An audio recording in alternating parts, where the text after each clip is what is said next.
Selamat pagi semuanya. Hari ini saya percaya Tuhan bekerja di tengah-tengah kita. Pagi ini saat saya berhubungan dengan Tuhan, saya bisa merasakan kasih dari Allah yang Maha Kasih. Itu sedang mengalir di antara kita, menjamah setiap pribadi dan setiap orang yang sedang membuka hatinya pada pagi ini. Saya percaya akan segera dialirkan oleh kasih dari Allah. Ya Allah kita yang luar biasa. Dia menciptakan dan dia tidak pernah meninggalkan perbuatan tangannya. Itu sebabnya dia memberikan kita spirit of sonship. Dan dengan adanya spirit of sonship, dengan adanya roh adopsi, membuat kita menjadi seorang anak. Yang tadinya kita seorang hamba, diperbudak oleh berbagai hal. Sekarang kita menjadi anak-anak kerajaan. Dan karena kita menjadi anak-anak kerajaan, maka kita menjadi ahli waris. Karena kita menjadi ahli waris, kita memiliki hak. Hak atas warisan dari sorga. Hak atas warisan apa yang Tuhan punya. Kita memiliki hak. Dan Tuhan membawa kita bahwa di dalam hak itu Tuhan memberikan satu hak. Bahwa kita punya hak untuk menderita bersama-sama dengan Kristus. Supaya kita dipermuliakan bersama-sama dengan Kristus. Kristus adalah yang sulung dari antara kita. Ya, yang pertama kali dipermuliakan.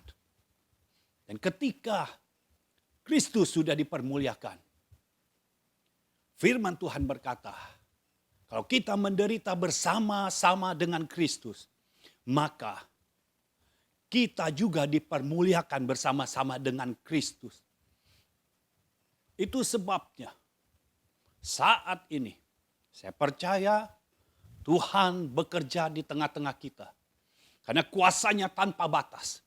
Sekalipun saat ini saudara hanya melihat lewat live streaming. Atau saudara hanya melihat lewat channel YouTube. Tapi kuasa Tuhan tidak terbatas. Kuasanya akan menjamah saudara sekalian. Kasihnya pun tidak terbatas. Kasihnya akan menjamah saudara sekalian. Dan saya percaya ketika firman ini ditaburkan dan saudara membuka hati, maka apa yang Tuhan mau dari engkau akan segera dicurahkan atas hidupmu. Diberikan atas hidupmu. Sehingga engkau mulai mengetahui apa isi hati Tuhan untuk engkau. Destiny, tujuan hidup, panggilan hidup yang Tuhan mau dari saudara sekalian. Saudara mulai mengerti apa itu. Karena Tuhan akan mencurahkan isi hatinya pada pagi hari ini. Dan saya percaya ketika Tuhan mencurahkan isi hatinya, memberitahu isi hatinya, maka hal-hal yang besar akan terjadi atas kota dan bangsa kita. Bahkan atas bangsa-bangsa. Karena saya percaya ketika Tuhan mencurahkan isi hatinya, maka akan ada kasih yang besar yang mengalir. Bukan hanya kasih yang menyelamatkan saja, tetapi kasih yang mengubahkan segala sesuatu. Dan kuasanya akan bekerja juga. Bukan untuk supaya saudara hidup di dalam keglamoran. Bukannya supaya saudara hidup secara kelimpahan dunia ini. Tetapi engkau hidup berkelimpahan karena anugerah. Karena kasih dan anugerah dari Tuhan. Kuasanya akan melakukan itu. Dan kita percaya bersama-sama. Kita punya Allah yang berdaulat. Ya Allah yang berdaulat. Kalau dia sudah berfirman, maka itulah yang pasti terjadi dalam hidup kita. Pagi ini, buka hatimu, siapkan hidupmu, karena kita percaya bahwa Allah yang kita sembah adalah Allah yang maha kasih. Dan Allah yang maha kasih itu sedang mewujud nyatakan kasih-Nya yang teramat besar itu kepada kita. Supaya saudara mengerti, kita semua menyadari bahwa Allah benar-benar maha kasih. Konsep berpikir kita soal kasih Allah seringkali tidak menggambarkan betapa Allah itu maha kasih. Tetapi sepertinya hanya kasih yang mengalir. Tetapi sesungguhnya Allah kita adalah Allah yang maha kasih. Artinya apa? Tidak ada satu oknum pun di dunia ini. Tidak satu orang pun di jagat raya ini yang memiliki kasih seperti kasih Tuhan kita. Karena kasih-Nya adalah maha kasih. Itu sebabnya dengan Tuhan menyampaikan, dengan Tuhan membuktikan dari firman-Nya bahwa Dia adalah Allah yang maha kasih. Biar kasih ini akan mengalir terus di dalam hidupmu, mengalir terus di dalam hatimu. Terus mengalir, sampai itu menjadi seperti air yang berbual-bual di dalam hatimu. Dan itu memancar keluar kepada yang lainnya. Sampai damai sejahtera, kasih ilahi melanda Indonesia, melanda kota Jakarta, melanda kota-kota, melanda daerah-daerah di setiap pedalaman, di setiap area yang bisa disebut di Indonesia. Kasih dari Tuhan mengalir. Sehingga damai sejahtera dari sorga dirasakan oleh seluruh rakyat Indonesia.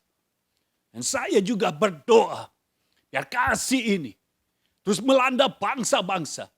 Sehingga kasih Tuhan benar-benar termanifestasi lewat orang-orang yang sudah dipilih oleh Tuhan. Yang sudah memiliki spirit of sonship.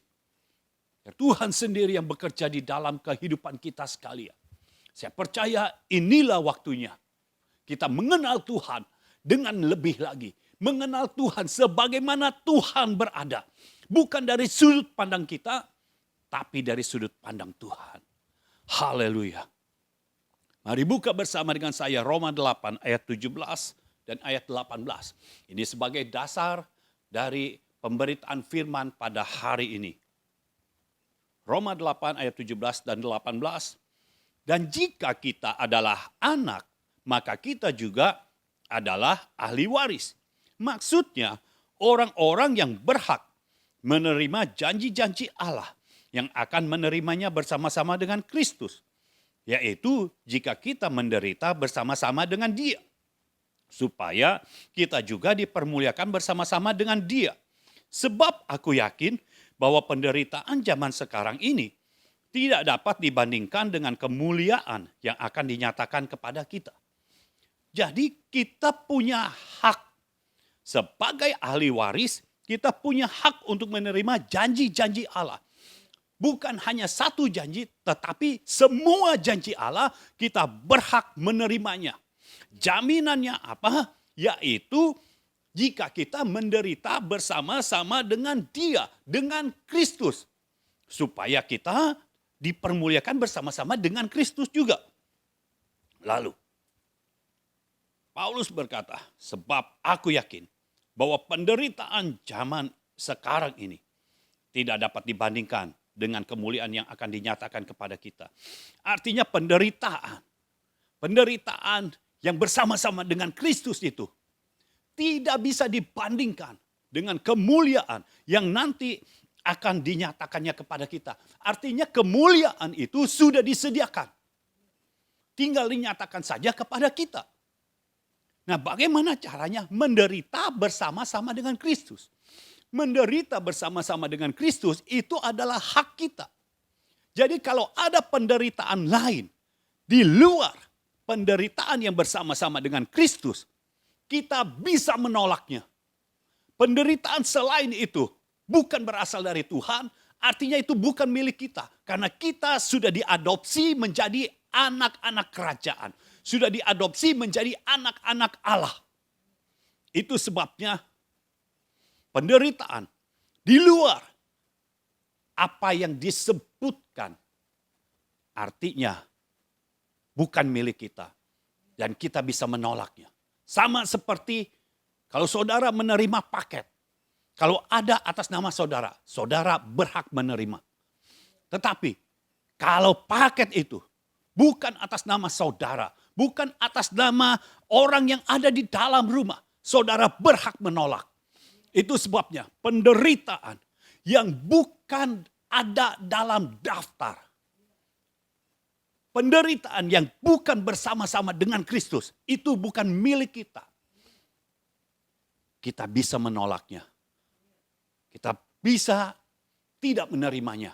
Tapi yang kita terima adalah hak kita untuk menderita bersama-sama dengan Kristus. Kita sudah belajar. Hak kita yang pertama menderita bersama-sama dengan Kristus adalah tukaran kuk. Ini adalah hak pertukaran. Bagaimana caranya tukaran kuk? Minggu kemarin, Sabtu kemarin, kita sudah mendapatkan penjelasannya.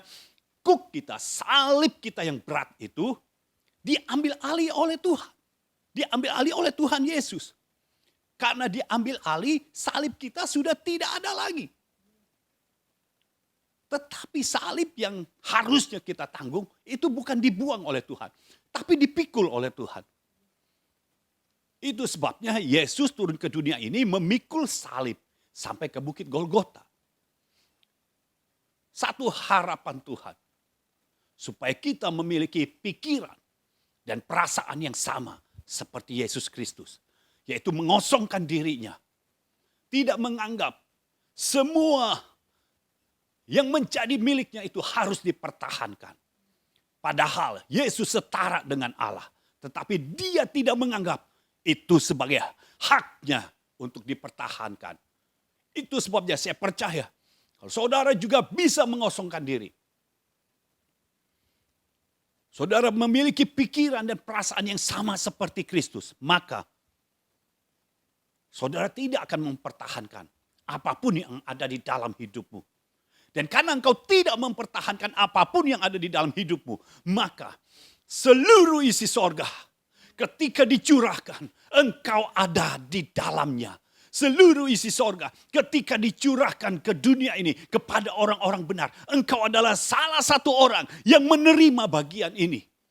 Engkau punya hak untuk menerima itu, menerima seluruh janji-janji Allah. Itu sebabnya Tuhan menggantikan kuk kita. Diganti dengan kuk yang enak dan bebannya ringan. Ini pertukaran yang luar biasa. Jadi ingat saudara, penderitaan yang kau alami harus sifatnya. Kuknya itu enak dan bebannya ringan, tidak berat.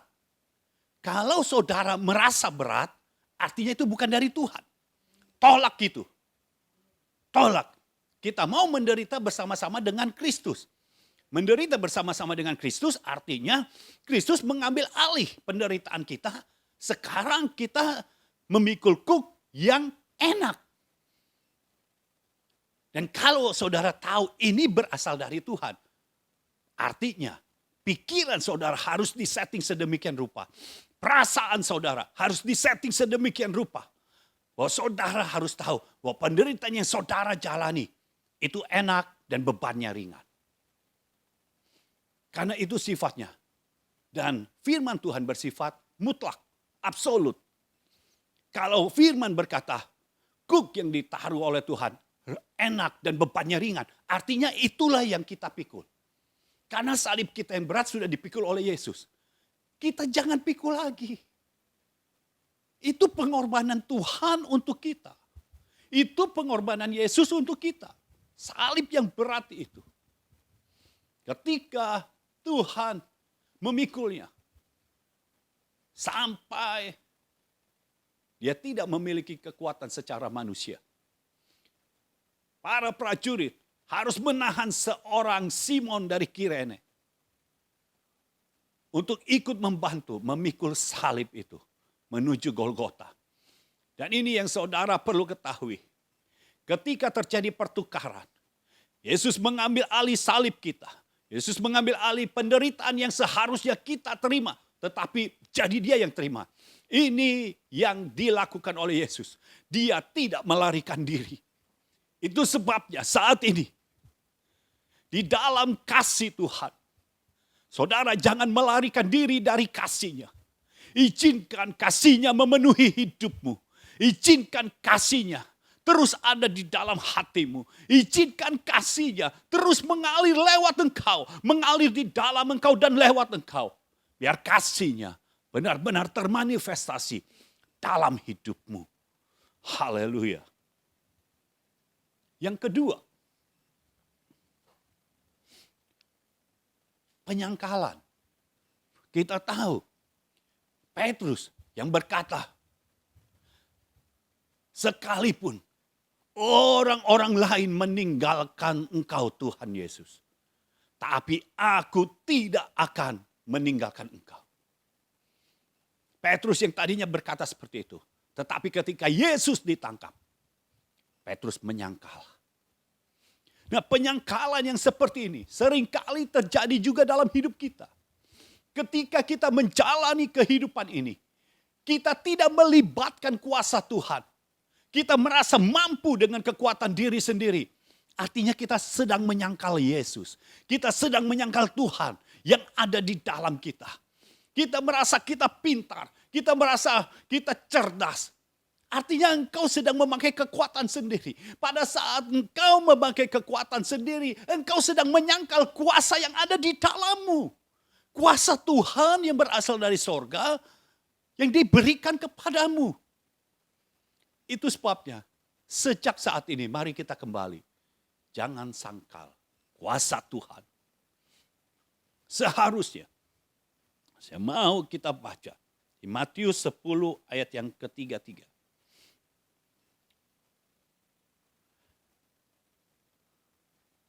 Matius 10 ayat 33. Ini yang seharusnya terjadi. Matius 10 ayat 33. Tetapi barang siapa menyangkal aku di depan manusia, aku juga akan menyangkalnya di depan Bapakku yang di sorga. Jadi hukumnya harusnya, ini yang Yesus katakan. Barang siapa, siapapun juga, tidak peduli status sosialmu seperti apa.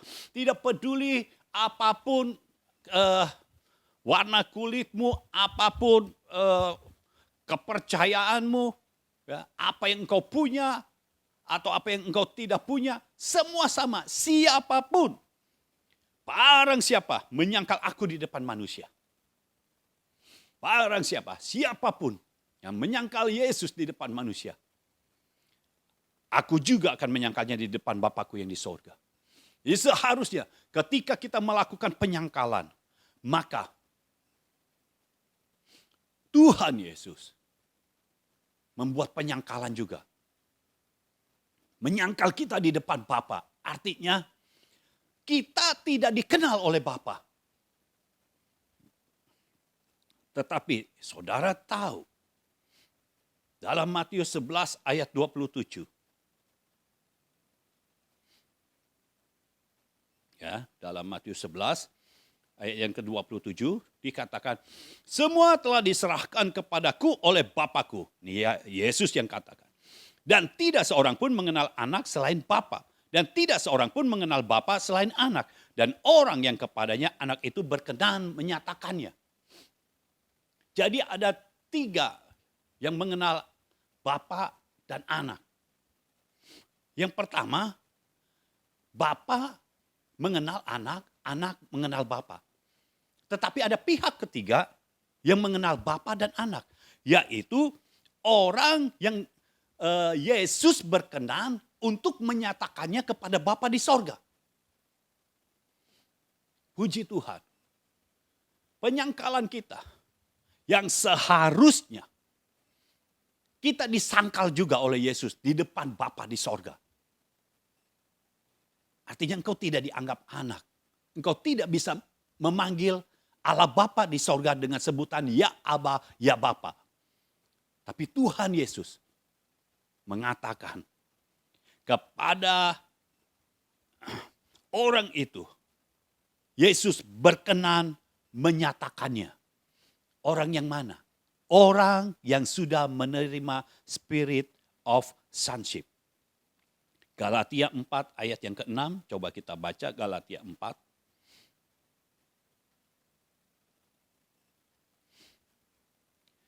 Dan karena kamu adalah anak, maka Allah telah menyuruh roh anaknya ke dalam hati kita yang berseru, ya Aba, ya Bapa. Jadi selama saudara tidak menerima spirit of sonship, engkau tidak diadopsi dari kerajaan dunia ini masuk ke dalam kerajaan Allah, masuk dalam kerajaan terang, maka saudara tidak menjadi seorang anak. Hanya seorang anak yang akan Tuhan lakukan, menyuruh roh anaknya ke dalam hati kita supaya kita berseru, ya Aba, ya Bapa. Jadi kita berseru, ya Aba, ya Bapa, dan Bapa merespon. Bukan kita berseru, ya Aba, ya Bapa, Bapa tidak merespon. Karena kalau seperti itu artinya kau bukan anak. Siapapun bisa memanggil Bapa di sorga dengan sebutan, ya Aba, ya Bapa, bisa. Tetapi yang jadi masalah, apakah Bapa merespon? Apakah Bapa mengenal? Hanya orang yang sudah menjadi anak, yang sudah berpindah dari hamba dan menjadi anak. Maka Yesus berkenan, sekalipun dulunya engkau pernah menyangkal Yesus, engkau pernah menyangkal kuasa Tuhan yang ada di dalammu, engkau pernah menyangkal kasih Tuhan yang ada di dalammu, engkau merasa segala sesuatu bisa dilakukan dengan kekuatanmu, dengan kekuatan uang. No, itu masalah baru lagi kalau dengan kekuatan uang. Kita percaya bahwa segala sesuatu terjadi karena kekuatan Tuhan. Ya, Tuhan bekerja di dalam hatimu. Sehingga engkau benar-benar bisa melakukan apa yang Tuhan mau. Ketika kita menjadi anak, maka semua bentuk penyangkalan kita yang pernah kita lakukan tidak diperhitungkan lagi. Diganti, ditukar dengan perkenanan dari Yesus sendiri untuk menyatakan kita kepada Bapa. Sehingga kita berkenan kepada Bapa. Ini yang menjadikan kita bisa memanggil ya Aba, ya Bapa, dan Bapa merespon. Saya percaya ketika engkau memakai hak ini, hak pertukaran ini sudah ada. Dan kau memakai hak ini untuk kau memanggil ya Aba, ya Bapa, kuasa doa. Karena ketika engkau memanggil ya Aba, ya Bapa, artinya engkau sedang berdoa. Engkau sedang membangun hubungan dengan Bapamu. Ketika engkau melakukan ini, saya percaya kuasa dari sorga akan dimanifestasikan lewat hidupmu. Kasih dari sorga akan dimanifestasikan melalui hidupmu. Karena saya percaya ketika engkau memanggil Bapa, itu satu nama yang paling berkuasa. Ketika engkau memanggil, maka segala sesuatu yang engkau perlukan di muka bumi ini sudah tidak menjadi masalah lagi. Karena engkau adalah anak. Bapa merespon. Taunya dari mana kita sudah menjadi anak atau belum? Lihat, waktu engkau berdoa, apakah sorga merespon? Apakah engkau mengenal siapa Yesus? Apakah engkau sudah terima Yesus? Kalau engkau mau tahu, apakah saya sudah menjadi seorang anak? Lihat rekaman 7 step untuk memiliki, untuk menerima roh adopsi. Saudara bisa pelajari itu, saudara minta tuntunan Tuhan, sampai saudara menjadi seorang anak. Karena tanpa saudara menjadi seorang anak, hak waris tidak menjadi milikmu. Hak pertukaran ini tidak menjadi milikmu.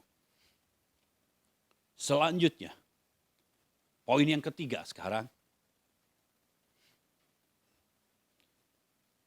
Matius 11 ayat 28.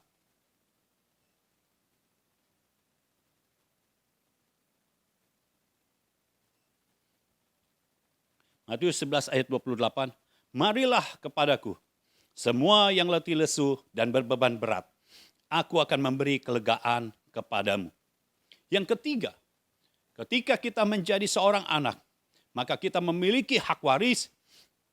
Dan sebagai seorang anak, kita berhak menerima janji-janji Allah. Dan jaminannya adalah kita berhak menderita bersama-sama dengan Kristus. Kita berhak hidup di dalam penderitaan bersama-sama dengan Kristus. Sudah tukaran kuk, penyangkalan kita sudah ditukar dengan perkenanan untuk menyatakan kita di depan Bapa di sorga. Lalu yang ketiga sekarang, kita yang letih lesu, berbeban berat, diganti dengan kelegaan. Jadi kalau engkau merasa, kok sekarang letih lesu ya, kok sekarang beban berat ya, artinya itu bukan dari Tuhan. Engkau bukan hidup di dalam keletihan, engkau tidak hidup dalam kelesuan, engkau tidak hidup di dalam beban yang berat. Karena pada saat engkau datang kepada Tuhan, engkau datang kepada Bapa, maka yang ada adalah bukan letih lesu lagi, tapi kelegaan. Engkau menjadi lega, engkau menjadi segar. Tidak ada lagi letih lesu, tidak ada lagi beban berat. Karena memang beban berat bukan bagian kita. Beban kita ringan. Yesus sudah menggantikannya, yang berat itu sudah diambil. Sehingga yang enak dan yang ringan itu adalah bagian kita. Letih lesu itu tidak enak. Artinya itu bukan bagian kita. Itu sebabnya Tuhan tukar dengan kelegaan. Ini hak saudara untuk menerima kelegaan yang dari Tuhan. Itu sebabnya raihlah. Jangan dibiarkan begitu saja. Kalau Bapa sudah menyediakan, Tuhan sudah menyediakan, kita harus ambil. Karena kalau tidak diambil artinya saudara yang menolak. Kalau saudara masih mau hidup dalam keletihan, mau hidup dalam kelesuan, mau hidup dalam beban yang berat, ya itu pilihanmu. Tetapi Tuhan, sekali lagi dengar, Tuhan tidak pernah memberi hal itu. Karena Tuhan sudah menukar yang letih lesu dan berbeban berat itu dengan kelegaan, dengan kesegaran. Nah, saya mau saudara baca Yesaya 40 supaya lebih jelas lagi. Yesaya 40 mulai ayat 27.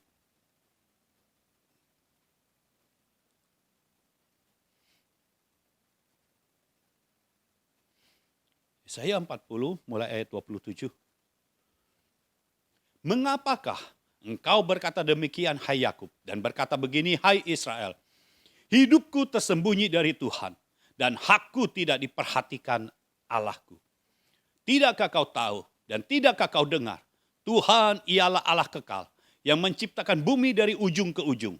Ia tidak menjadi lelah, dan tidak menjadi lesu, tidak terduga pengertiannya. Dia memberi kekuatan kepada yang lelah, dan menambah semangat kepada yang tiada berdaya. Orang-orang muda menjadi lelah dan lesu, dan teruna-teruna jatuh tersandung. Tetapi orang-orang yang menanti-nantikan Tuhan mendapat kekuatan baru. Mereka seumpama raja wali yang naik terbang dengan kekuatan sayapnya. Mereka berlari dan tidak menjadi lesu. Mereka berjalan dan tidak menjadi lelah. Nah, ini pertanyaan Tuhan. Kenapa engkau Yakub berkata hidupku tersembunyi dari Tuhan? Hakku tidak diperhatikan oleh Allah. Dengar saudara. Kalau saudara punya hak, itu sangat diperhatikan oleh Allah. Itu sangat diperhatikan oleh Tuhan. Kalau saudara memiliki hak sebagai seorang ahli waris, Tuhan sangat memperhatikan itu. Itu sebabnya terjadi pertukaran. Lalu Tuhan katakan begini, Tuhan ialah Allah kekal yang menciptakan bumi dari ujung ke ujung.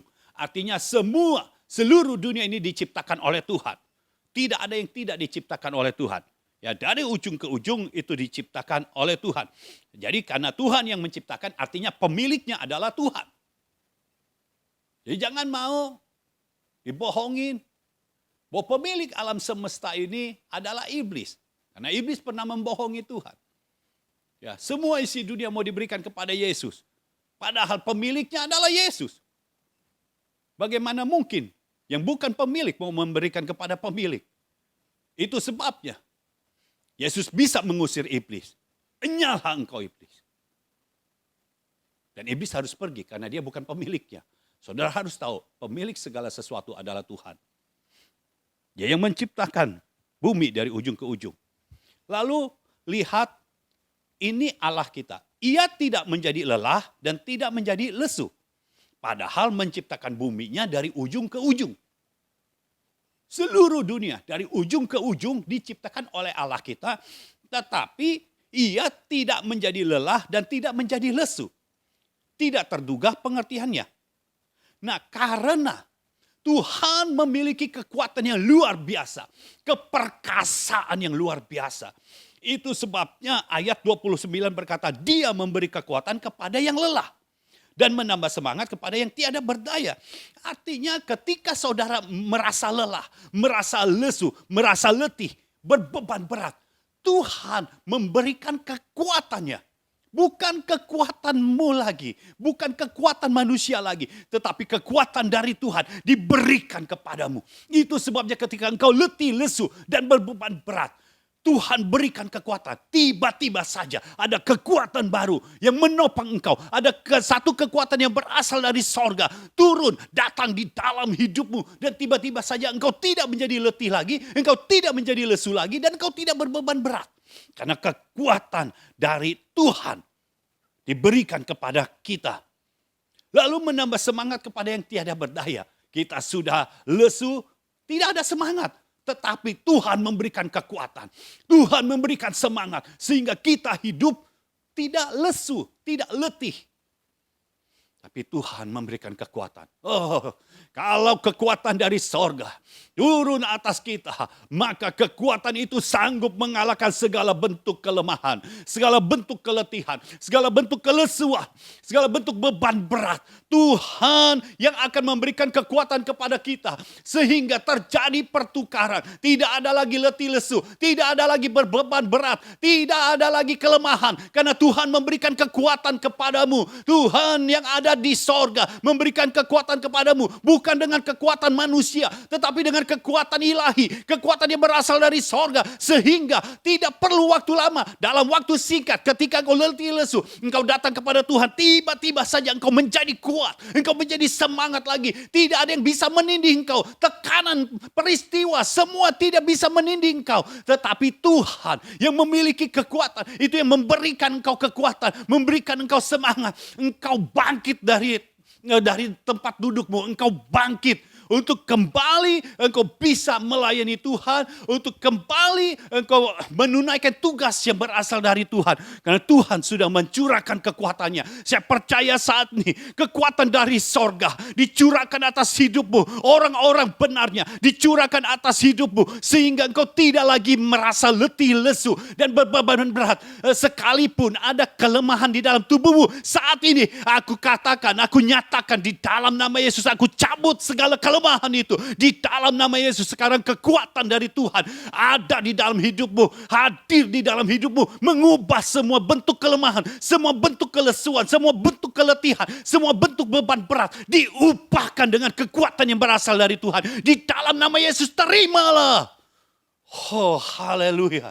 Saya percaya saat-saat ini Tuhan sedang bekerja di tengah-tengah kita. Dia akan memberikan semangat kepada kita.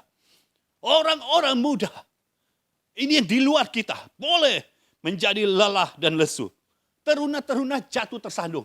Artinya apa saudara? Tidak peduli usiamu berapa, tidak peduli kekuatanmu seperti apa. Engkau lemah sekali atau tidak, tidak peduli. Apapun keberadaanmu Tuhan bisa menggantikannya. Orang-orang muda yang begitu kuat masih bisa lelah, masih bisa lesu.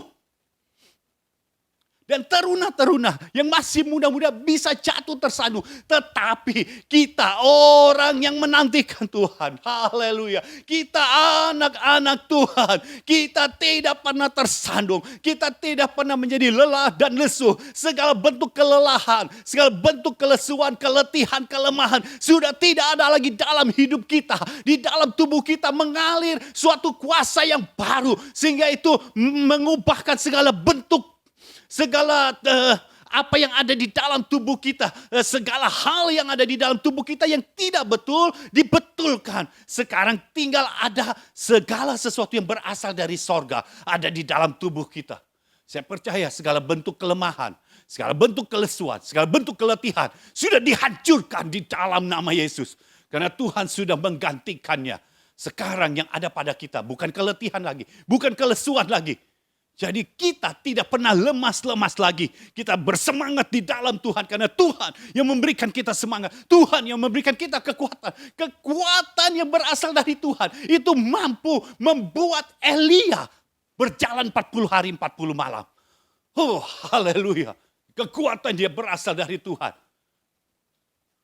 Kekuatan yang bukan berasal dari manusia. Kekuatan ilahi tidak pernah bisa dipikirkan secara manusiawi.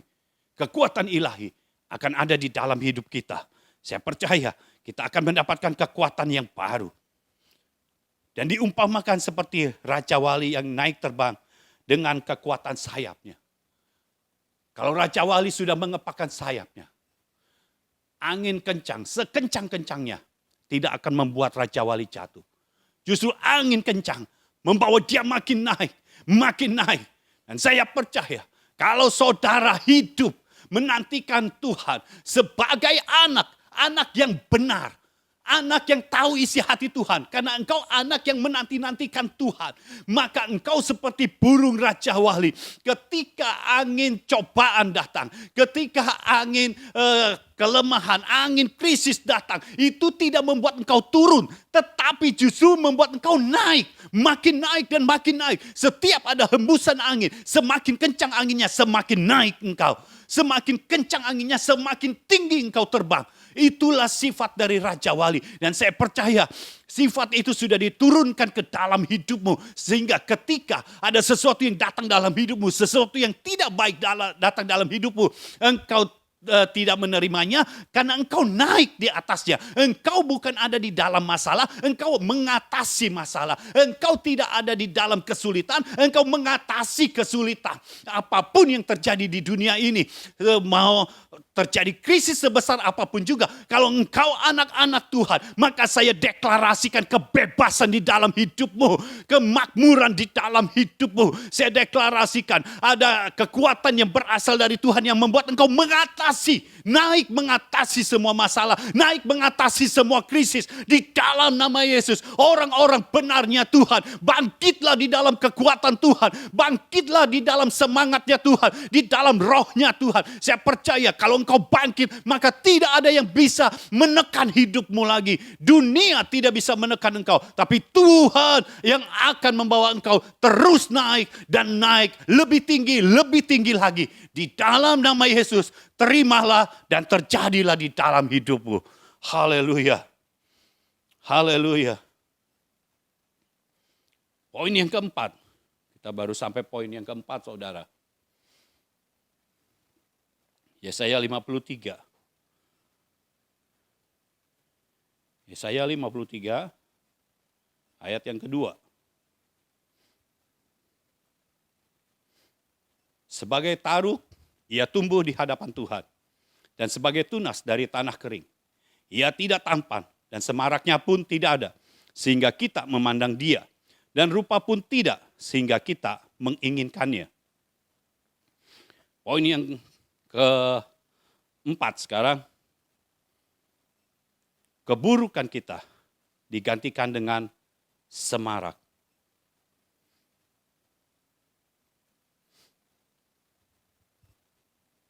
Segala dosa yang telah kita lakukan, segala hal yang telah kita lakukan, seharusnya yang kita terima adalah keburukan, bukan kebaikan. Keburukan. Tetapi sekali lagi, Tuhan menukarnya. Karena saudara sudah menjadi anak, saudara memiliki hak untuk menukar keburukan itu. Ditukar dengan apa? Dengan semarak. Karena Tuhan sudah menanggung segala keburukanmu. Di Yesaya 53 ayat 2, dikatakan sebagai taruk ia tumbuh di hadapan Tuhan. Awalnya Yesus tumbuh di hadapan Tuhan. Artinya ini sesuatu yang sangat-sangat baik dan luar biasa. Dan sebagai tunas dari tanah kering. Artinya ini sesuatu yang luar biasa. Dari tanah kering biasanya tidak ada tunas. Tetapi ini dari tanah kering tumbuh tunas. Sehingga Yesus pada awal ini penuh dengan semarak. Luar biasa. Tetapi kemudian, karena kita melakukan segala sesuatu yang berdosa, Yang seharusnya segala keburukan itu menimpa kita. Tuhan ambil alih. Sehingga dia yang tadinya begitu semarak ada di hadapan Tuhan. Tumbuh dengan tidak biasa, dari tanah yang kering bisa tumbuh. Ini sesuatu yang luar biasa. Tetapi firman Tuhan katakan, ia tidak tampan. Kenapa bisa? Ia tidak tampan. Dan semaraknya pun tidak ada. Tuhan membiarkan semaraknya dia, ketampanannya tidak ada lagi. Karena apa? Karena diberikan kepada kita. Sebagai ganti semua keburukan yang seharusnya menimpa kita. Saudara tahu, ketika kita melakukan dosa, selalu harusnya yang buruk yang datang kepada kita. Ketika kita melakukan dosa, yang buruk datang kepada kita. Tetapi karena kita anak, ketika kita melakukan kesalahan, kesalahan kita sudah tidak diperhitungkan lagi. Diganti dengan semarak. Itu sebabnya. Saudara jangan sampai berbuat salah terus-menerus. Karena ingat apa yang sudah dilakukan oleh Tuhan kita. Ia tidak tampan dan semaraknya pun tidak ada sehingga kita memandang dia. Dan rupa pun tidak sehingga kita menginginkannya. Kenapa Yesus tidak tampan? Karena Yesus ditinju. Ketika Yesus mau dibawa menuju Golgota. Sebelum itu, dia ditinju terus. Saudara tahu, yang tinju ini ada prajurit, ada rakyat biasa. Kalau muka ditinju terus, setampan apapun seseorang, pasti mukanya tidak berbentuk lagi. Itu sebabnya. Ada cerita yang mengatakan, ketika Yesus sudah ditinju, dipukul, ya, mukanya dipukul, ditinju, habis semua mukanya tidak berbentuk. Itu sebabnya ketika ada yang melap mukanya yang penuh dengan darah, muka Yesus sudah tidak berbentuk lagi. Yang tadinya Yesus tumbuh di hadapan Bapaknya sebagai anak yang paling dikasihi. Tetapi ia membiarkan hidupnya menjadi tebusan bagi kita. Di semua orang yang mau menerima roh adopsi. Yang mau diangkat menjadi anak kerajaan. Yang memberikan hidupnya. Sehingga segala keburukan, tinju itu yang harusnya kita yang mengalami. Tetapi kita tidak perlu mengalaminya lagi. Karena Tuhan sudah mengambil alih. Tuhan sudah mengambil alih. Sehingga kita bisa hidup dalam kebebasan. Dan bukan hanya itu saja. Bahkan semaraknya pun Tuhan berikan kepadamu. Sehingga kalau engkau benar-benar menyadari engkau adalah anak dari Bapa di sorga. Maka mukamu akan selalu terlihat bersinar, terlihat berseri. Tidak ada kekusutan di situ. Kenapa? Karena semaraknya yang ada pada Yesus sekarang ada pada kita. Sebagai orang-orang benarnya, sebagai anak-anak kerajaan. Semaraknya ada pada kita. Sehingga kita jadi memiliki wajah yang tampan dan cantik. Karena semaraknya ada pada kita. Ketika orang lain melihat kita, mereka melihat bukan bagaimana wajah kita, tetapi mereka melihat sinar kemuliaan Bapa. Ada cahaya kemuliaan dari Tuhan. Ada di dalam wajah kita. Sama seperti ketika Petrus, Yohanes, Yakobus ada di gunung. Dan Yesus ada di sana. Wajahnya penuh dengan kemuliaan. Ada cahaya di wajahnya. Dan di situ ada Musa, ada Elia. Dan saudara tahu, ketika Petrus, Yohanes, Yakobus melihat seperti itu, Petrus berkata, ini adalah sorga. Sampai dia berkata, kita dirikan kemah. Maksudnya apa? Karena dia betah. Saudara tahu, ketika cahaya kemuliaan dari Tuhan, semarak dari Tuhan ada pada kita. Itu membuat orang melupakan segala masalah. melupakan segala problema. Tapi dia merasakan ada tangan Tuhan yang bekerja di dalam hidupnya. Tuhan sedang bekerja. Ya, semarak Tuhan sekarang ada. Oh, saya berdoa biar semarak Tuhan ada di dalam kehidupan orang-orang benarnya. Ada di dalam kehidupan anak-anaknya. Sehingga setiap orang-orang benar yang berjalan di muka bumi ini. Yang sedang berkata-kata. Mereka diliputi dengan cahaya dari sorga. Cahaya kemuliaan Bapa turun atas kehidupan orang-orang benar. Sehingga ketika mereka berjalan, ketika mereka berbicara, maka orang-orang di sekitarnya bisa melihat. Ini adalah sorga. Ini adalah pintu gerbang sorga. Ini adalah sorga.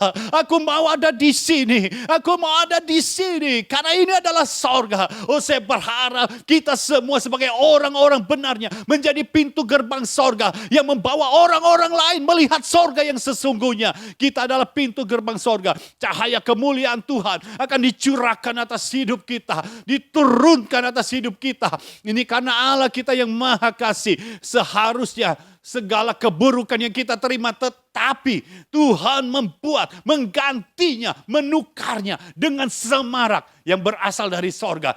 Oh, saya percaya apa yang Tuhan berikan itu akan terjadi di dalam hidupmu. Ketika engkau memakai hakmu untuk engkau memperoleh semarak itu, maka itu akan terjadi dalam hidupmu. Oh, ini waktunya. Orang-orang di sekitarmu mengalami perubahan. Haleluya. Orang-orang di sekitarmu mengalami perubahan begitu saja. Karena ada engkau sebagai orang-orang benarnya. Sebagai anak-anak kerajaan. Tuhan sedang bekerja. Alamilah kuasa Allah. Alamilah kasih Allah. Dan mulai tularkan kepada orang-orang di sekitarmu. Ya, Tuhan yang bekerja. Haleluya. Poin yang kelima. Rasa malu. Yesaya 53 ayat yang ketiga. Ia dihina dan dihindari orang. Seorang yang penuh kesengsaraan dan yang biasa menderita kesakitan. Ia sangat dihina. Sehingga orang menutup mukanya terhadap dia. Dan bagi kita pun dia tidak masuk hitungan. Jadi saudara. Seharusnya kita dipermalukan. Jadi ada rasa malu. Seharusnya kita dipermalukan. Seharusnya kita yang dihina. Bahkan saudara lihat. Di ayat yang tadi kita baca. Yesus dihina. Bahkan bukan cuma dihina. Tapi sangat dihina. Dan dihindari orang. Rasa malu yang seharusnya menjadi bagian kita. Kita yang seharusnya dipermalukan. Tapi sekarang rasa malu itu. Yang seharusnya kita dihina. Diambil alih oleh Yesus. Yesus sudah dihina. Yesus sangat dihina. Sehingga kita tidak dihina lagi. Biar segala yang berasal dari sorga. Benar-benar dicurahkan atas hidupmu. Sehingga engkau bukan hidup dari hinaan orang lain lagi. Engkau bukan orang terhina lagi. Oh, segala hal, masa lalumu yang membuat engkau menjadi terhina. Saat ini aku cabut di dalam nama Yesus. Tidak ada lagi keterhinaan yang engkau miliki. Tidak ada lagi rasa malu yang engkau miliki. Karena Tuhan sudah menggantikannya. Tuhan sudah menggantikannya. Dengan dia menanggung hinaan. Bahkan dia sangat dihina. Ketika dia mau memikul kayu salib menuju Golgota. Dia dihina. Dia diludahi. Dia sangat dihina. Padahal dia adalah raja. Dan kita tahu. Kalau Tuhan mau panggil para malaikat. Hanya dalam waktu sekejap. Semua orang yang menghinanya. Pasti binasa. Tetapi ini yang Tuhan lakukan. Untuk kita. Yang sudah menjadi anak-anak kerajaan. Dia rela membiarkan dirinya dihina. Bahkan sangat dihina. Supaya kita tidak dihina lagi. Supaya kita tidak hidup dalam kehinaan. Saya percaya Tuhan mengangkat segala kehinaan. dari dalam hidup kita. Rasa malu yang dulu pernah kita rasakan, Tuhan mau angkat. Apa yang Tuhan mau ganti? Yesaya 61.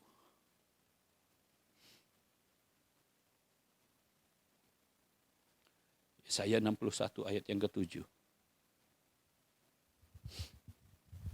Sebagai ganti bahwa kamu mendapat malu 2 kali lipat. Dan sebagai ganti noda dan ludah yang menjadi bagianmu. Kamu akan mendapat warisan 2 kali lipat di negerimu. Dan sukacita abadi akan menjadi kepunyaanmu. Saudara yang dikasihi Tuhan. Sebagai ganti bahwa kamu mendapat malu 2 kali lipat. Yang pertama dihina, yang kedua sangat dihina.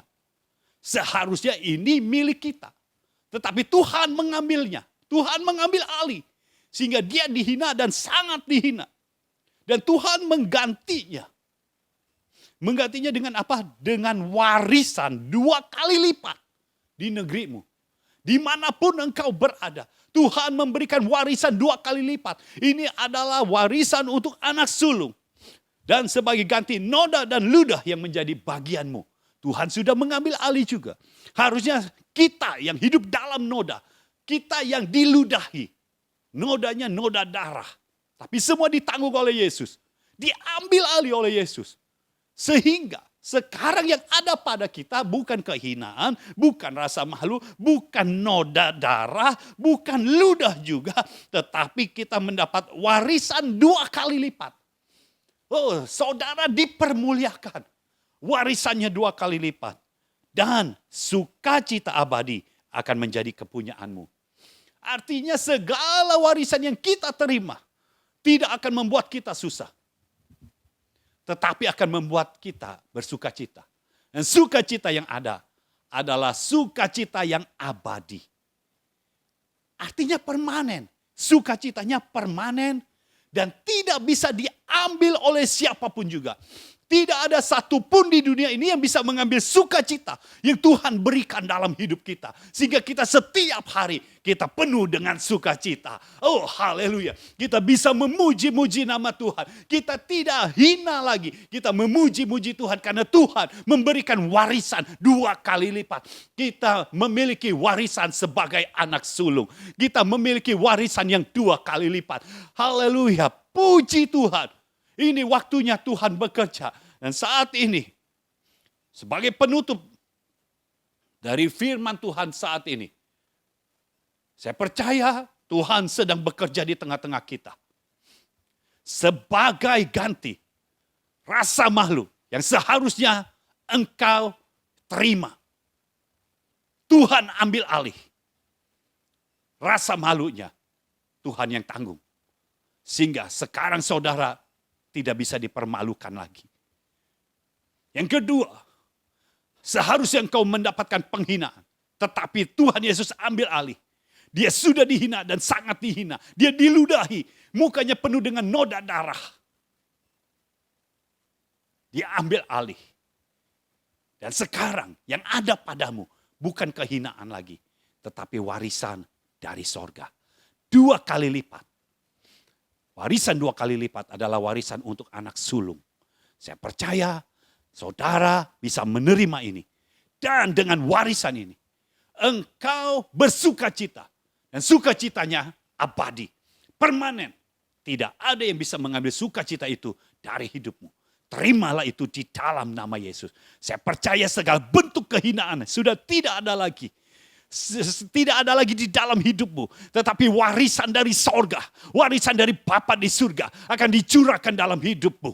Terjadilah di dalam hidupmu. Dan saya percaya inilah yang pasti terjadi. Engkau mulai diangkat naik oleh Tuhan. Engkau tidak dipermalukan lagi. Engkau tidak dihina lagi. Engkau akan diangkat naik oleh Tuhan. Di dalam nama Yesus akan ada hal-hal yang ilahi, hal-hal yang supranatural terjadi di dalam hidupmu. Sehingga engkau tidak menjadi orang yang terhina lagi. Engkau tidak menjadi orang yang dipermalukan lagi. Tetapi engkau menjadi orang yang dipermuliakan. Engkau akan memiliki sukacita yang abadi. Sehingga orang-orang yang melihatmu akan melihat bahwa Tuhan bekerja di dalam hidupmu. Semua masih ada di dalam kendali Tuhan. Percayalah Tuhan akan terus bekerja di dalam hidupmu. Terimalah sebagai seorang anak warisan 2 kali lipat di dalam nama Yesus.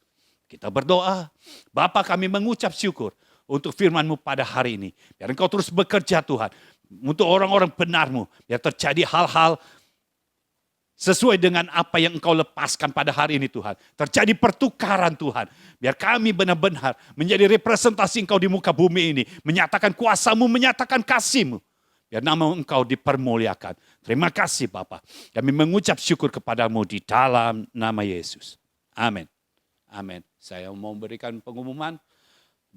Hari Selasa kita ada tayangan crossover. Ini tentang menemukan jati diri. Di Selasa ini jam 7 malam. Saudara bisa melihatnya. Dan saya percaya ketika saudara terus mengikuti, maka Tuhan akan memberikan jati diri yang baru di dalam hidupmu. Jati diri yang tidak bisa dihina. Jati diri yang tidak bisa dipermalukan. Tapi jati diri yang bisa menikmati sukacita yang abadi. Puji Tuhan. Tuhan memberkati.